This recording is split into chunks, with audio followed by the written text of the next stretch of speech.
नमस्कार दोस्तों, हमारे चैनल पे आपका बहुत बहुत स्वागत है। और आज की कहानी है सास बनी किडनी चोर। भोली भाली शीला की सास मंजू एक तेज तर्रार औरत थी। शीला के भोलेपन को लेकर मंजू को हमेशा चिंता सताती रहती थी और कहती थी, अरे मेरी भोली बहू, तू सचमुच कितनी भोली है। तू जानती भी है ये दुनिया कितनी शैतान है। ऐसी सातिर दुनिया में तू अकेले कैसे रहेगी। तभी शीला कहती है, सासू माँ, जहाँ बुराई होती है वहाँ अच्छाई भी होती है, और इसी तरह जहाँ बुरे लोग होते हैं वहाँ कुछ अच्छे लोग भी होते हैं, पर हम कुछ अच्छे लोग भी बहुत कुछ कर सकते हैं। तो मंजू कहती है, तेरी बातें ना मेरे सिर के ऊपर से जाती है, लेकिन एक बात तो मुझे अच्छे से समझ आ गई है कि खून अपने खून पर ही जाता है। जैसे मेरा भगौड़ा पति मुझे और अपने बच्चों को छोड़कर भाग गया, उसी तरह मेरा नालायक बेटा भी तुझे अकेले छोड़कर भाग गया। इसलिए मुझे तेरी चिंता सताती है। तो शीला कहती है, सासू माँ, आप हैं न मेरे साथ, तो फिर मुझे किसी बात की चिंता नहीं है। और फिर शीला अपनी सास से पूछती है, अच्छा सासू माँ, वैसे आप कहाँ काम करने जाती हैं?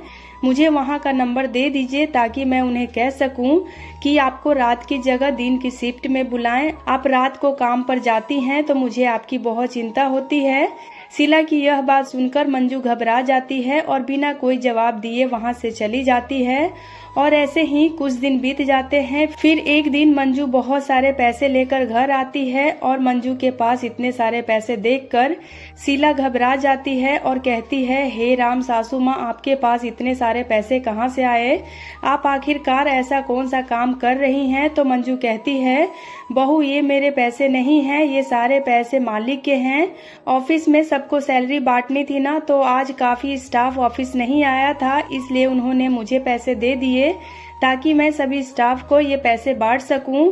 तो शीला बोलती है, लेकिन सासू माँ, आप तो इतनी पढ़ी लिखी नहीं हैं, फिर आप सैलरी कैसे बांट पाएंगी? अच्छा, इसमें मैं आपकी मदद कर देती हूँ। आप मुझे बता दीजिए कितने लोगों को और कितनी सैलरी बांटनी है। मैं सबका हिसाब करके अलग अलग रख दूंगी। आप कल जाकर सबको उनकी सैलरी दे देना।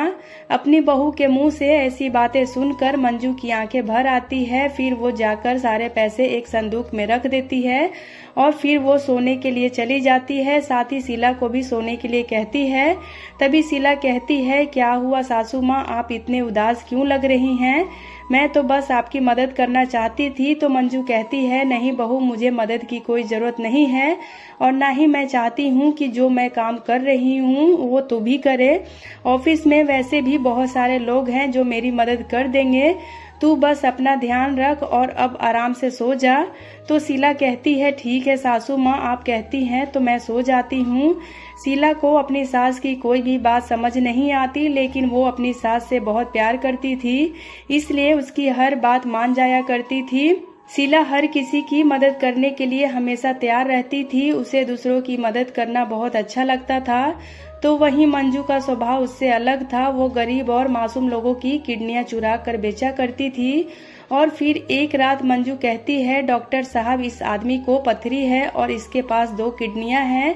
आप इसकी एक किडनी निकाल कर मुझे दे देना। आपका काम मैं आज रात को ही पूरा कर दूंगी।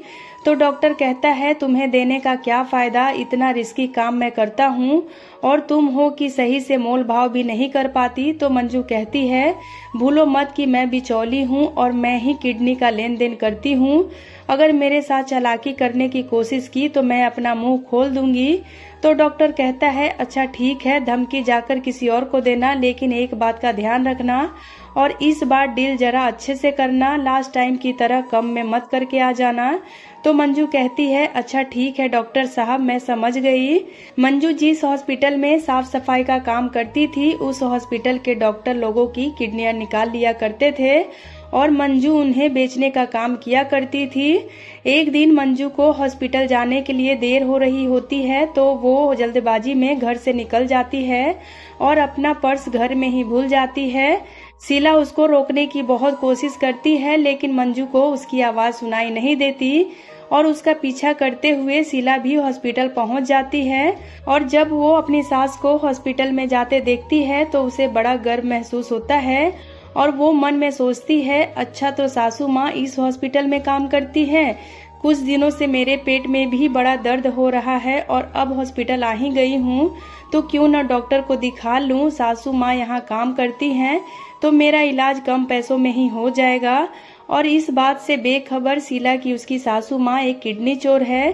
शीला उस हॉस्पिटल में अपना इलाज करवाने डॉक्टर के पास जाती है, जहां डॉक्टर उसके कुछ टेस्ट करते हैं और कहते हैं, मैडम आपके पेट में तो एक गांठ है जिसका जल्दी ही ऑपरेशन करना होगा। अगर आपने अभी ऑपरेशन नहीं करवाया तो इससे आपकी जान को भी खतरा हो सकता है। तो शीला चौंक कर कहती है, क्या इसी वक्त ऑपरेशन?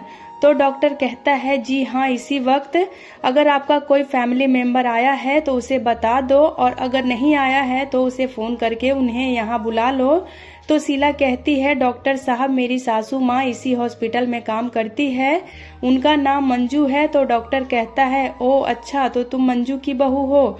और फिर डॉक्टर मन में सोचता है, अब आएगा मजा, जब वो मंजू अपनी ही बहू की किडनी बेचेगी तब असली खेल देखने वाला होगा। अब पता चलेगा उस मंजू की बच्ची को, जो खुद को मुझसे ज्यादा होशियार समझने की कोशिश कर रही है। और इस तरह डॉक्टर अपनी बेइज्जती का बदला लेने के लिए मंजू की बहू की किडनी निकालने के लिए उसको ऑपरेशन थिएटर में ले जाता है। लेकिन तभी मंजू साफ सफाई के लिए वहां पहुंच जाती है और बेहोशी की हालत में पड़ी अपनी बहू को ऑपरेशन थिएटर में देखती है और कहती है, डॉक्टर साहब ये आप क्या कर रहे हो? ये मेरी बहू है और मैं अपनी बहू की किडनी चोरी नहीं होने दे सकती और ना ही उसे बेच सकती हूँ। तो डॉक्टर कहता है, बहू होगी तेरी, मेरी तो ये पेशेंट है और इसलिए इसके साथ भी वही होगा जो बाकी पेशेंट के साथ होता है।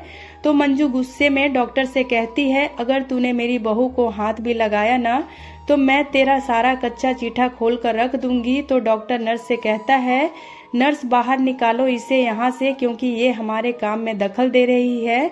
नर्स मंजू को ऑपरेशन थिएटर से बाहर कर देती है। अब मंजू के पास अपनी बहू को बचाने के लिए पुलिस को बुलाने के अलावा और कोई चारा नहीं बचा था, इसलिए मंजू ऑपरेशन शुरू होने से पहले ही पुलिस को वहां बुला लेती है और पुलिस के आगे अपने सारे गुनाह कबूल कर लेती है। साथ ही डॉक्टर की असलियत भी पुलिस को बता देती है। मंजू पुलिस से कहती है, साहब मेरा नाम मंजू है। जब मैंने इस हॉस्पिटल में काम शुरू किया तो मैंने देखा कि डॉक्टर मासूम लोगों की जान ले रहा है, उनकी किडनियां निकाल रहा है। जब मुझे ये सब पता चला तो इन्होंने पैसे देकर मेरा मुंह बंद कर दिया और साथ ही मुझे अपने इस धंधे में शामिल कर लिया। मैं भी इनके साथ किडनी चोरी करने लगी और इन लोगों ने कई बार मासूम लोगों के इलाज के बहाने किडनी चोरी की और उनको बेवकूफ बनाया। तो पुलिस कहती है, तो फिर आज तुम्हारे अंदर ये इंसानियत कैसे जाग गई है? तो मंजू कहती है, क्योंकि आज मेरी बहू की जान पर बन आई है। रोज जो दूसरों के साथ होता था आज वो मेरी बहू के साथ होने जा रहा है और मैं ऐसा होते नहीं देख सकती और इसलिए मैंने उन्हें रोकने की बहुत कोशिश की, लेकिन उन्होंने मेरी एक न सुनी और इसलिए मुझे आप लोगों को फोन करना पड़ा। आप चाहें तो मुझे गिरफ्तार कर लें, लेकिन इन पापियों को इनके किए की सजा जरूर दें। और इस तरह मंजू पुलिस के सामने अपने सारे गुनाह कबूल कर लेती है। और कुछ देर बाद जब शीला को होश आता है तो उसे यह जानकर बहुत दुख होता है कि उसकी सास एक किडनी चोर है, लेकिन शीला चाहकर भी कुछ नहीं कर सकती थी और जिंदगी भर इसी तरह से लोगों के ताने सुनती रहती। तो दोस्तों उम्मीद करती हूँ आपको आज की ये कहानी काफ़ी पसंद आई होगी। तो अगर आपको ये कहानी पसंद आए तो वीडियो को लाइक और चैनल को सब्सक्राइब करना बिल्कुल भी ना भूलें, ताकि मेरी आने वाली वीडियोस की नोटिफिकेशन आपको मिलती रहे और हो सके तो इसे अपने फैमिली और फ्रेंड्स के साथ शेयर भी करें। और आपको ये कहानी कैसी लगी मुझे कमेंट करके ज़रूर बताएं। वीडियो में अंत तक बने रहने के लिए आपका बहुत बहुत धन्यवाद।